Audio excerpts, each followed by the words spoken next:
Hello，大家好，歡迎嚟到我呢個新嘅節目《天下知多少》啊！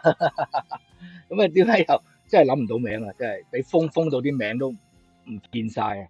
咁啊，所以咧我就而家再開始一個新嘅，咁啊，真係得幾廿人啦，咁又即係由零開始又重新揼過，係非常艱苦嘅一個任務咯。咁都係要做啦，因為始終即係叫做唔忿氣咯。啊，咁呢個睇下先，呢個呢個咧就加翻個，我就加翻咗一個留言信箱喺隔離啦，就希望大家可以留言，咁慢慢開始啦。咁今日係第一集，咁呢個天下知多少其實係講咩嘅咧？會其實同我過去都差唔多噶啦。咁呢個咧就係廣東話播放最新嘅美國新聞資訊啊，都會講政治政治文化經濟咁即係全球啲資訊啦。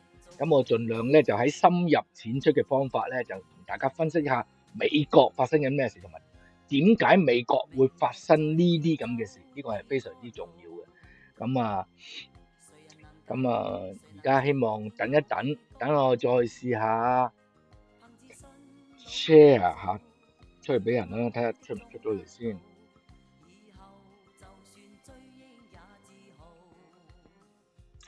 睇個 streaming 出唔出到嚟先嚇，等我。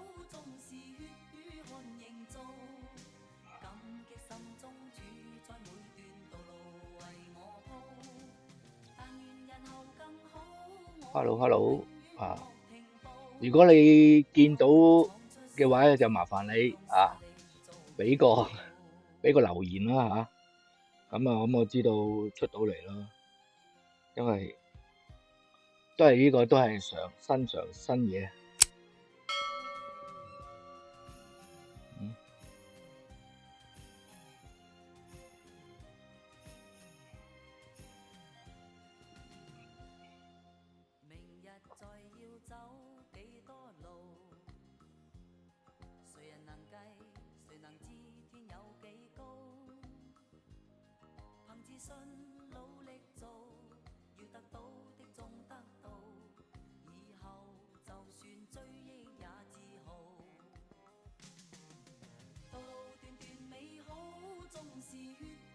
我就見到出嚟啦，我試下喺嗰度打翻個 hello 睇下出嗰個 box 出嚟先。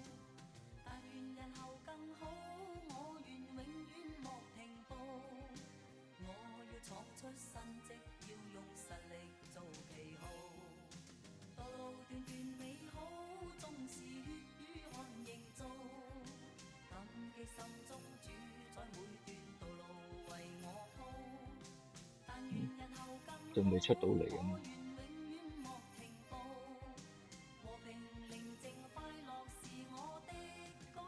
出到見到拍咗出嚟，哇咁細隻嘅，好細隻。如果用手機睇，基本上睇唔到咁滯喎。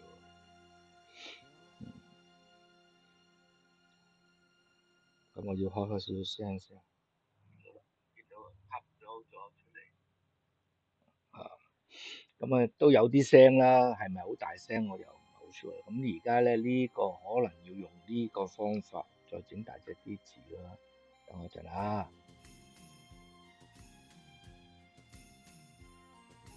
咁樣可能可以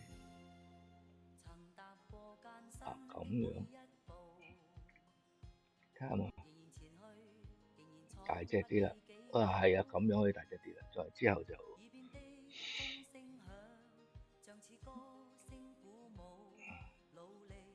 咁大家可以睇到啦。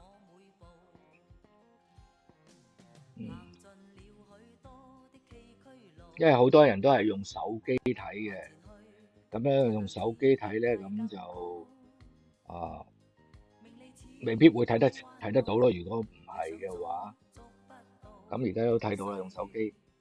咁好多謝大家。咁呢個第一集啦，新 channel冇乜流量，我都好唔會 surprise 㗎啦。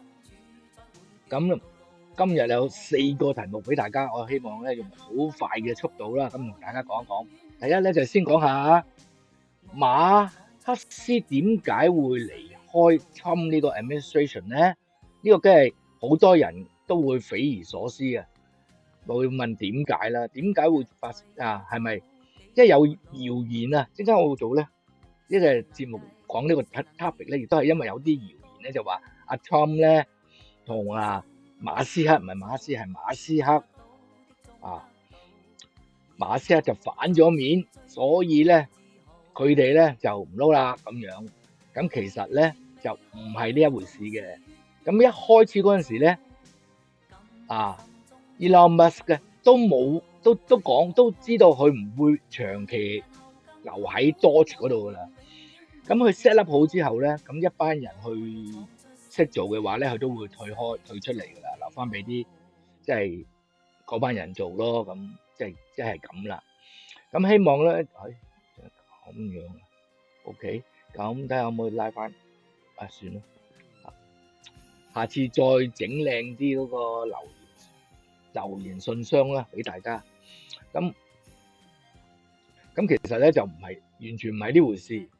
咁其實咧，阿侵自己咧都已經有講咗噶啦。咁究竟係咩一回事咧？ Elon Musk's special government tenure is coming to an end, 130 days, I think another month. Do you want him to stay longer, or is it time for him to go back to running his companies in Europe? Well, I think he's amazing, but I also think he's got a big company to run, and so at some point he's going to be going back. He wants to. You want to keep him around? I keep him as long as I can keep him. He's a very talented guy. I love very smart people. And he's very smart, and he's done a good job.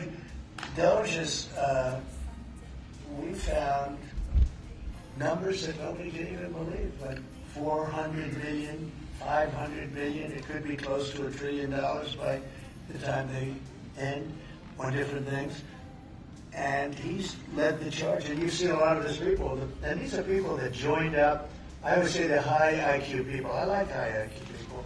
And they've done a great job. No, at some point, Elon's going to want to go back to his company. I will say he's got, despite the way he's been treated, so he's an American patriot, but the way he's been treated with Tesla is just terrible. It's just terrible. In fact, you have a Tesla, and you love it. You know, he was saying before he bought a Tesla, he loved it. A lot of people are buying Teslas, I think, and I hope they are. He should not be treated that way. He's done an incredible service. Once he goes back, is Doge going to keep operating even without Elon here? Well, I can't tell you that. I can say this, that a lot of the people that are working with Doge are the secretaries, the heads of the various agencies, and they've learned a lot, and they're dealing with the Doge people. I think some of them may try to keep the Doge people with them, but, at a certain point, I think it will end. But they have also gotten a big education, and they're doing a really good job. 咁好清楚啦，就根本咧，等阿 Trump 自己就同大家講究竟發生咗咩事啦，就變咗啲人咧就唔好喺度亂咁猜測啦。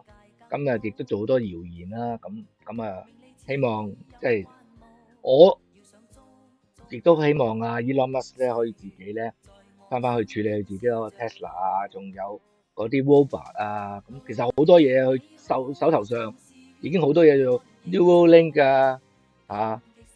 即係嗰個 Boring 嗰個 tunnel 嗰啲咧，好多嘢搞緊嘅其實咁佢邊有咁嘅時間咧？咁仲有成竇細路嘅佢，你知唔知道？大家都知佢應該有好大竇細路嘅，咁佢根本就已經即係我都唔知佢點樣去處，即係點樣分配佢啲時間，同埋你仲睇到佢咧喺 X 上面咧係經常發 po 嘅發文嘅，咁就我就係。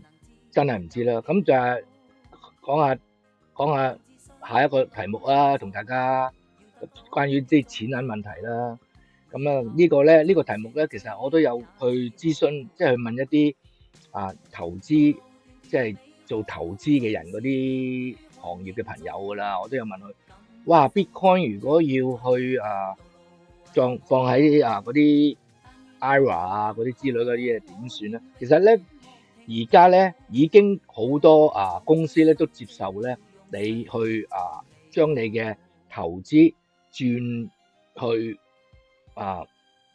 虛擬貨幣嘅，但係問題咧就係好大沓啊，因為虛擬貨幣而家嗰個上落真係實在太大啊。咁咧佢哋有一大沓嘢要啲客人填嘅，話俾佢知，即係基本上就係話俾啲客人知，你呢啲損失咧你自負啊咁樣，你就唔好入咗個投資公司數咯咁。咁而家 Fidelity 咧佢都去有呢樣，即係公開話俾人知，佢將會有俾人將個退休基金咧就放響虛擬貨幣入邊。今日唔係所有虛擬貨幣，而家暫時嚟講只有3種，Ether、Bitcoin 同埋Litecoin。咁呢3種暫時就係呢3種投資啫。咁但係都叫做對虛擬貨幣一個好大嘅進帳咧，因為佢好似係500個 billion， 250幾個 billion 冇咁多，250幾個 billion 嘅，就佢要放咗，佢要買咗呢啲，先至俾即係變咗佢啲人想投資嗰陣時咧，佢可以將佢嗰個 portfolio 咧就 allocate 俾呢啲咁嘅貨幣。咁其實風險當然非常之大，可以咁講，尤其是而家喺未知之數。咁同埋陣間亦都所以大家你可以即係對虛擬貨幣有信心嘅朋友咧，你就即管可以去同你嗰個financial advisor 或者你銀行啦，而家其實銀行都可以，你好多網上銀行咧都可以俾你去投資虛擬貨幣，但係問題亦都一樣啦，一大沓嘢要填啦，即係話到明唔係我賣俾你㗎，係你自己選擇去買㗎，咁即係變咗佢嗰個投資公司唔會第日有咩發生咗咩事你冇晒跟住你走去賴嗰間投資公司咯。咁就係咁啦，咁就希望大家我自己好中意虛擬貨幣嘅，咁但係仲有一個問題嘅，虛擬貨幣嘅創始嗰個目的咧就係 decentralize 嘛，咁而家發覺咧好似因為要將佢轉翻去真錢由虛擬變真實貨幣，咁就變咗好多中間好多本來 decentralize 嘅嘢都 centralize 咗啦。咁其實變咗虛擬貨幣本身個價值仲存在咗。本來咧虛擬貨幣咧係咁嘅，就希望咧譬如我係 Litecoin， 你有個 Litecoin account， 咁咧我哋就我幫你印咗啲嘢，跟住咧你就用 Litecoin 俾錢我咁樣嘅，大家就好 Dogecoin 咁樣。但係問題就係喺嗰度，就係中間。本來係可以 work 嘅，譬如但係大家都一定要有 Litecoin， 即係個個都係獨立嘅 Bitcoin 就還 Bitcoin，Ether 就還 Ether 咁樣，咁變咗好複雜，仲複雜過你sell 俾錢又Cash App 又 PayPal 又 Venmo 即係嘛，已經嗰度已經夠複雜啦。而家 Bitcoin 呢度仲複雜，但係本來個創意就係變咗我同你交收。用 Bitcoin 交收冇人知嘅總之你做咗咁多嘢，我俾翻咁多錢你，係嘛？咁就完咗呢件事啦。咁但係而家好似做下咧，都開始 centralize 緊啦，所以對 Bitcoin 嘅前途咧，就大家都未知道咁。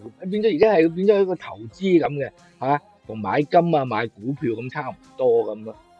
投資有人會睇成一種賭博嚟噶嘛，所以亦都係變咗即係有上有落嗰種，咁就變咗都危險咯。咁除咗呢樣嘢之後咧，咁Trump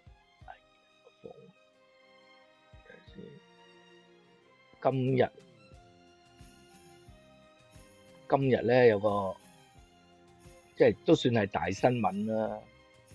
其實呢個都係算大新聞嚟噶啦，即係嗰個關稅呢個關稅究竟係點咧？咁睇呢個表，其實Trump喺佢入邊嗰個記者招待會入邊咧，佢都有攞呢個表出嚟嘅。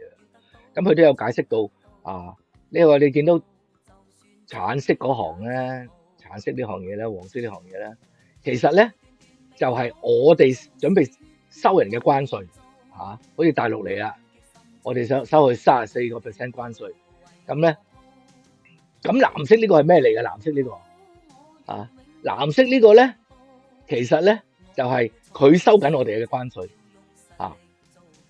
咁呢個特登去咁樣做出嚟，就俾大家作個比較。咁好似中國佢收緊我哋67%好多嘢，佢呢個 general average 嘅，佢收緊67%，或者啲車嗰啲其實係唔止嘅，OK， 百幾個 percent 都有啲。咁咧，佢先收67，咁我哋收翻去34，佢入口我哋美國嘅嘢，我哋收翻去34，都算係優惠喎，其實半價喎，唔係同佢一對一對等咁樣去收佢喎。咁啊，印度啊，佢都有提印度啊，咁佢仲好多即係好多人對呢樣嘢唔明白，就會覺得哇，即係搞死美國一啲嘢，咪你好似咁講，以前你冇收關稅噶嘛，而家你突然間收大陸啲嘢而家去咗34%，咁咪貴咗34%啲嘢咁咪好唔抵咯，咁樣。但係問題就係我哋嘅就業率太低啊嘛，你幾平都好，跟住我哋冇工做買條毛咩？係咪先？咁所以而家咧，佢就希望即係其實好多廠都已經開始投資翻嚟，咁喺個記招入邊咧，佢都有講晒列晒所有啲大公司點樣會翻嚟美國設廠啊咁。你喺美國設廠嘅話咧，咁你咪可以有工人咯，有工開咯啲人。咁呢個亦都係American First 本土意識啫。咁佢其實阿莊就喺中間佢都有提到㗎，好中意習近平其實佢習近平都係OK 㗎咁樣之類啦。咁但係問題就係即係你知佢講嘢都係生意佬講嘢，佢唔會得罪人㗎嘛。咁佢而家同埋佢而家要準備同佢講數嘅話咧，冇可能踩到盡，跟住踩到盡，跟住再同佢講數㗎嘛。咁即係好多嘢仲需要去講數嘅。咁譬如話點解你哋大陸嗰啲芬太尼咁仲喺度仲喺度經加拿大又好，經墨西哥又好，咁樣轉手嚟到美國咁呢啲嘢其實好多嘢都要傾。咁佢呢啲嘢，咁佢所以佢就唔會好大規模咁去插習近平咯。咁佢就會話好，即係佢都係為咗佢啲人啫。其實習近平梗係唔係為緊佢啲人咧，為緊自己荷包啫嘛。咁又唔同咁，佢梗係亦都唔會講啲咁嘅嘢啦。咁我哋梗係知道啦。咁我哋個總統就係為美國人啫嘛。我而家係嘛，上屆總統都唔係啦，上屆總統都係根本就係為佢自己啦。咁佢Trump喺中間喺訪問嗰度中間咧，佢都有提到嗰個 special relationship 啦，拜登同習近平嗰個 special relationship，咁嗰個都好搞笑。咁陣間我都會播出嚟俾大家睇。咁呢樣嘢，咁大家咧可以拭目以待啦。咁亦都唔好太擔心住，因為咧俾大家睇下。遮住咗啦，我拎咗個留言箱先啦，反正暫時有人留言啦。咁呢個咧就係今日個股市咁個股市已經閂咗啦，聽朝早先至開始。有幾樣嘢要睇到嘅，就係咧嗰個市係冇乜點喐，但係咧你見到個 future 咧已經跌得好犀利啊！即係啲人咧對，即係仲係好 uncertain 咯。當 future 可以跌得咁犀利嘅話，但係咧你 future 你要知道啊，聽朝早又唔知係咩世界嘅。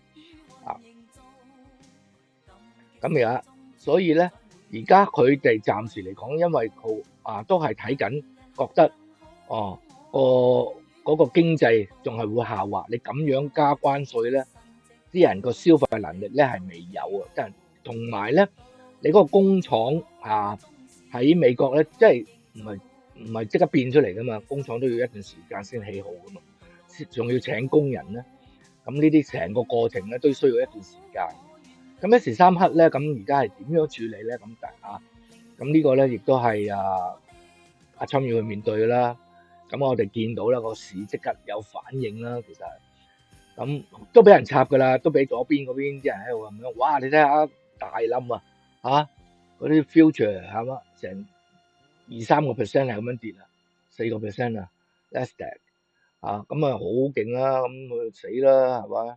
你阿 Trump 咁樣搞法，咁個股市大跌，咁但係咁喎，你民主黨嗰陣時上場嗰陣時或者選舉嗰陣時，係嘛？成日就話阿侵淨係幫 Wall Street 啊嘛，咁而家你睇啦，係嘛？阿侵係咪真係幫緊 Wall Street 咧？阿侵根本就唔理 Wall Street，阿侵只係諗住將來長遠計劃，長遠嚟計美國會點樣好啊嘛。反而你班民主黨係緊張 Wall Street 啊嘛，因為你全部有 inside trade 啊嘛。民主黨啲人工根本就點樣可以買民主黨班人嗰啲人工係點樣可以買到嗰啲大屋啊 mansion 啊幾間樓收租啊之類呢啲嘢，嗰啲物業嗰個身家係咁樣升嘅，做完 Congress， 咁咧所以呢個咧就係一聽到大家其實要又話啲點樣有錢佬點樣去幫有錢佬阿侵因為呢啲好多嘢，只要有少少分析能力咧，就可以分析到民主黨係點樣呃人咯。咁呢個就講完啦。咁亦都俾大家睇一睇啦，睇阿侵講乜嘢喎？嗰個幾搞笑。Coming days, there will be complaints from the globalists and the outsourcers and special interests and the fake news. The fake news will always complain. But never forget, every prediction our opponents made about trade for the last 30 years has been proven totally wrong. They were wrong about NAFTA. They were wrong about China. They were wrong about the Trans-Pacific Partnership, which would have been a disaster if I didn't terminate it. If I didn't terminate that, United Auto Workers, you would have had no jobs in this country. You would have had no jobs. It was all going to other countries. In my first term, they said tariffs would crash the economy. Instead, we built the greatest economy in the history of the world. And again, I have great respect for President Xi of China, great respect for China, but they were taking tremendous advantage of us, and I commend them for that. I say, hey, if you can get away with it, that's okay. But, they understand exactly what's happening, and they probably, most of them are saying it's about time they did something, but, and they're going to fight, and they're going to fight fair. Everyone's going to fight. It's like, I say to the leaders, look, you got to take care of your country, but we have to start taking care of our country now. We can't do what we've been doing for the last 50 years. From the day of my election, the stock market went up in my first term 88%, with NASDAQ going up 155%, more than any president has ever had in any term in office, by far. And I think we're going to blow that away. And maybe the numbers won't show, but I think they're going to show much better than even those numbers. But what you're going to see is you're going to see activity, that empty, dead sites, factories that are falling down. Those factories will be knocked down, and they're going to have brand new factories built in their place. They're not only talking about renovating, they're talking about brand new, the best anywhere in the world, the biggest anywhere in the world. I have a friend who builds car plants, and I said, I want to see the biggest and the best. He said, well, we have to go to Mexico. I said, no, I want to see it in the United States. He said, we're not building them in there. This is a year and a half ago during the campaign. He said, we're not building it. You'd have to go to Mexico. When I was starting to decide to run, and I went to number one in the polls very rapidly, I want to say, like let's say in the first hour, and then shortly thereafter, it looked like I was going to win, and the fake news was saying, "Oh no, don't do this." What they don't know is if I didn't win, they would have really been in trouble, because nobody wants to read them anyway. But I tell you what, when it looked like I was going to win, I announced that I was going to be doing exactly what we're talking about today. Great consistency, actually, because I've been talking about it for 40 years. But because I saw what was happening 40 years ago. If you look at my old speeches when I was young, very handsome, my old speeches, and people would say, I'd be on a television show, I'd be talking about how we were being ripped off by these countries. I mean, nothing changes very much. The only thing that changed were the countries, but nothing really changes. But it's why it's such an honor. It's such an honor to be finally able to do this. If you look at China, I took in hundreds of billions of dollars in my term, hundreds of billions. They never paid 10 cents to any other president, and yet they paid hundreds of billions, so much so that Biden couldn't do anything. They wanted to try and terminate it because he had a very special relationship with China. You know what the relationship was? He had a special relationship. But the numbers were so big, that they couldn't do it. So they did ease it up. They did things that they shouldn't have done. They made it a lot more comfortable for them, but they couldn't do it because the numbers were hundreds of billions of dollars, and I did that. And we were on our way to doing something like incredible. And then we had a very bad election happen, a lot of bad things happened. So when I said we got to do it again, I said we have to make it too big to rig, and we made it too big to rig, and we won in records, and it was a monumental win. And it was such an honor to see so many of you, like Brian and your friends, here with us to celebrate, and to more importantly celebrate what we're doing, because that wouldn't be a full celebration if we didn't do this, because this will be an entirely different country in a short period of time.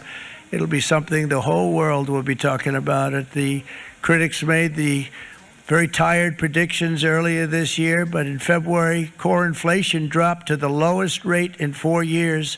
And the price of eggs, as you know, just in a month and a half, we were there for 4 weeks. And the first week, I got blamed for eggs. I said, I just got here. They said, eggs have gone up at like 250%, and you can't get eggs. And they were going crazy. And I said, I just got here. And then we got to work on eggs, and we got to work on everything. And our great Secretary of Agriculture, you did a fantastic job. Brooke Rollins, he did a fantastic job. And as I said before, the price of eggs dropped now 59%, and they're going down more, and the availability is fantastic. They were saying that for Easter, please don't use eggs. Could you use plastic eggs? I said, we don't want to do that. We want to, and you really came through. It's an amazing job. Thank you very much, Brooke. You did great. But likewise, an old-fashioned term that we use, groceries. I used it in the campaign. It's such an old-fashioned term, but a beautiful term, groceries. It sort of says a bag with different things in it. Groceries went through the roof, and I campaigned on that. I talked about the word groceries for a lot. And energy costs now are down, groceries are down, gasoline is way under $3, and people are beginning to be able to buy things and live again. We brought prices way down. We created 10,000 already in a few weeks, new manufacturing jobs, and it was that took place in 1 month, numbers that they haven't seen in a long time. We had virtually no inflation under my term. We had virtually no inflation for 4 years. But after transitioning over to Sleepy Joe, it went from almost non-existent to the highest in the history of our country. They're the highest inflation in the history of our country, brought up by energy and bad spending and bad policy, and a lot of bad things happen.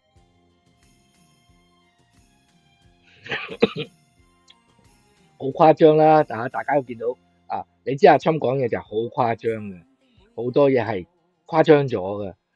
咁啲係啊，同埋咧佢有啲 data 咧，佢會攞，譬如佢唔會攞加州做 data 啦，啲我哋啲油價仲係3個幾啦，4個幾啊，3個幾，即係仲未跌得，好似話2個幾係嘛？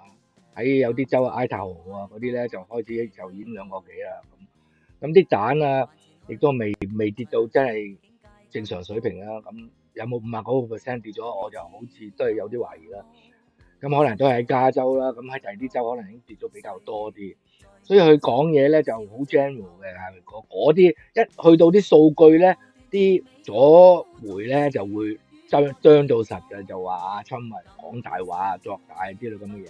咁呢個係佢又冇講錯噶嘛，即係你好 depends 你喺邊個州咯。咁如果你加州梗係唔係啦，係嘛？咁咧，咁譬如話喺維斯康辛啊 ，Wisconsin 維斯康辛州咧就有一啲，琴日咧就有一個好大嘅選舉啊，咁嗰個選舉咧其實有選法官啦，咁好多人咧就去幫手去拉票嘅，幫我哋嗰邊個法官拉票，咁Elon Musk 都有幫手去拉票，咁咧 Elon Musk 出嚟拉票咧，仲要派錢添喎，係嘛？佢派錢就係邊個有幫手去拉票嘅人咧，都有可以，唔係投咗票嗰啲人，係幫手拉票嘅人咧，都可以有啲獎金嘅。咁啊左媒係咁樣喐佢啦，話去買票啊、選舉舞弊啊之類嘅啦，好似用咗20個 million 定22個 million 度，咁咧竟然咧Soros 啊、索羅斯啊嗰班團隊嗰班人咧，總之為一個 woke judge 啊，為個 woke judge 就使咗200個 million 啊，差唔多。所以你話 Sanders 啊嗰啲人喺走去 Tesla 嗰度示威啊，嗰啲人係咪冇腦啊？啊，就結果咧就都因為真係政治都係燒銀紙啦，咁始終唔夠人哋錢多嚇，咁佢啲 protester 都係出錢買噶嘛，咁佢又即係始終都係變咗輸咗啦嗰個，但係嗰度輸咗，但係呢邊有一個提案咧就贏咗呢個第一提案 issue one 啦，係嘛？